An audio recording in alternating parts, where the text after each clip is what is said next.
এই পয়সা কার? মানে পরিষ্কার করে বলো, কার পয়সা? আমি তোমাকে দিয়েছি।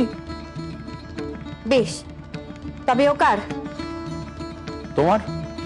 তাহলে তা খরচ করার জন্য তোমাকে শুধু কেন? দিয়ে দিও যদি অধিকার ফেলাতে যাও, তবে পুরোপুরি ফেরত নিয়ে নাও। চাই না আমারও টাকা।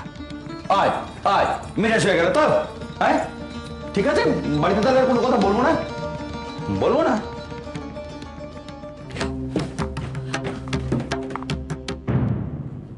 সকালবেলা এখানে দাঁড়িয়ে দাঁড়িয়ে দাঁত খেলাচ্ছ কেন? হ্যাঁ, তোমার আদালতে কি সব কেস কেচে গেছে নাকি? না, ভাবছিলাম এরকম শিরশিরানি ঠান্ডার সময় বাতাসটা এরকম গরম গরম ঠেকছে কেন। এই, এটা তোর আদালত নয়, পেছিয়ে পেছিয়ে একদম কথা বলবি না, মারবো টেনে এক থাপড়া। না, মেজ বউয়ের তো দেখলুম সকাল সকাল মেজাজ একেবারে সপ্তমে চড়ে বসে আছে। তা তুমি ঠান্ডা মেরে থাকলে সেটা কি ভালো দেখায় বলো? হ্যাঁ সেই, আমি তো হচ্ছি রামু ধোপার গাধাটা, তাই না? তোর মেজবু আমার কানটা মুড়িয়ে মুড়িয়ে যাবে আর আমি তারস্বরে চেল্লাতে থাকবো, তাই তো? মেজদা, তোমার হঠাৎ এরকম আত্মপরিচয় জ্ঞান হলো কবে থেকে বলো তো? টেনে থাপড়া মারবো। আমি হচ্ছে নিজের জ্বালায় শালা আমার সাথে মস্করা করছে। শোন বড় ভাই হয়ে আজকে একটা কথা বলে রাখি, ভালো করে শোন।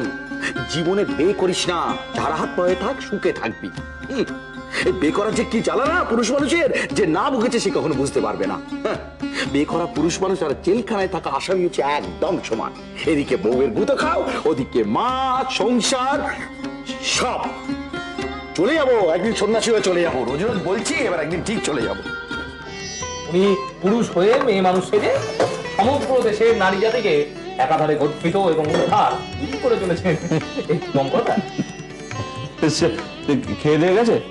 হ্যাঁ, তাড়াতাড়ি খেয়ে দিয়ে গেছে। সংসারে কোনো দায়িত্ব নেওয়া নেই, কোনো বিষয়ে কোনো চিন্তা নেই। যত চিন্তা দায় দায়িত্ব সব আমি গায়ে হাওয়া লাগিয়ে ঘুরছি আর কি। তা কি করবো বল, এতদিন ধরে ঘরের সমস্ত মেয়ে ছিল বলে অনেক কথা শুনিয়েছিস, এখন আর পেকাকে নিয়ে কথা শোনাচ্ছিস। কি আর বলবো, সবই আমার কপাল। ওকে কাজকর্মে লাগাতে হবে তাই বলছিলাম।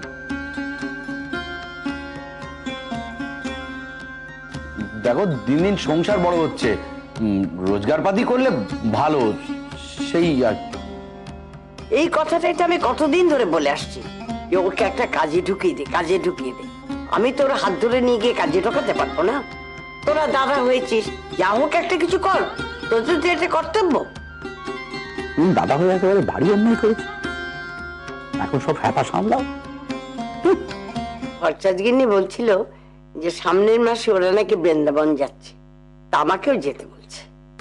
আমি বাবু বলে দিয়েছি, আমি তো আর তোমাদের মতো নিজের খুশিতে যেতে পারবো না। আমার ছেলে বউরা তো সব আমার কথা মতো উঠে বসে, এখন তোদের কি মত তাই বল। তা এখনই যাবার কি দরকার? দরকারটা কি আছে? আমার কাছে চারটি পয়সা নষ্ট।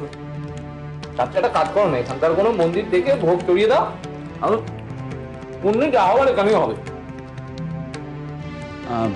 মা বলছি যে থাক বাবা, তিথি আমার মাথায় থাক। তোমরা সব যে গুণধর সন্তান, দাদারা মন চাইলে হবে, না হলে হবে না। তুমি আমাকে কি ভাবো বলো? উদয়স্ত খেটে খেটে শরীর কালি করে যে পয়সা রোজগার করি, তাকে এই 5 ভূতের জন্য? সে কি কেবল ক্ষয়তের জন্য নাকি? সে আমি পারবো না মেজবো, সে তুমি যাই বলো। তুমি রোজগার করো কার জন্য? মাটিতে পুঁতে রাখার জন্য, না তোরঙ্গে তুলে রাখার জন্য? যাক, আমাকে কেন কথা কও? আমি তো ঘরে এসে থেকে তোমাকে কিছু বলিনি, বলেছি? সে না বলাটাই তো কাল। বেশ, তবে শোনো, তোমার মায়ের একটা স্বাদ হয়েছে, আর সে স্বাদ মেটানোর সাধ্য যে তোমার আছে এ আমি বেশ জানি। রোজগেরের ছেলে, তার যে মায়ের স্বাদ মেটানোটা ধর্ম, এও জানে।